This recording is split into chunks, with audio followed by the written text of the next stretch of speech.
সকলের মন আনন্দে ভরিয়ে তোলে কোকিলের মধুর স্বর। কিন্তু এই মধুর স্বর আমরা বর্ষাকালে শুনতে পাই না কেন?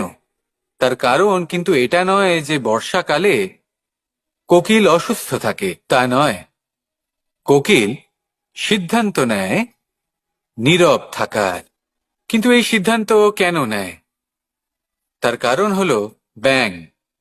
বর্ষার ঋতুতে অনেক ছোট ছোট স্থানে জল জমে, আর সেই কারণে অনেক ব্যাঙের জন্ম হয়। এবার ওই ব্যাঙগুলোর ধ্বনি এতটাই প্রবল হয় যে তাদের মাঝে এই কোকিল যতই মধুর সুরে ডাকুক না কেন, তার স্বর আমাদের কানে পৌঁছবে না। সেই জন্য ও সিদ্ধান্ত নেয় চুপ থাকার। আর এটাই হলো আমাদের জীবনের শিক্ষণীয় বিষয়। আপনি যদি এমন কোথাও থাকেন যেখানে আপনার আশেপাশে মূর্খ মানুষ আছেন, তাহলে সেখানে চুপ করে থাকাই হলো সবথেকে শ্রেষ্ঠ সিদ্ধান্ত। কারণ ওই মূর্খদের চিৎকারের সামনে কেউ আপনার জ্ঞানের কথা বুঝতেই পারবে না। সেই জন্য সেখানে চুপ করে থাকুন।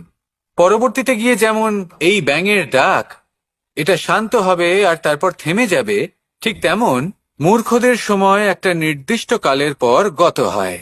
আর তারপরে আসে বিবেকবানদের সময়, আপনার সময়। শুধু ধৈর্য ধরুন। আসুন আর আমার সাথে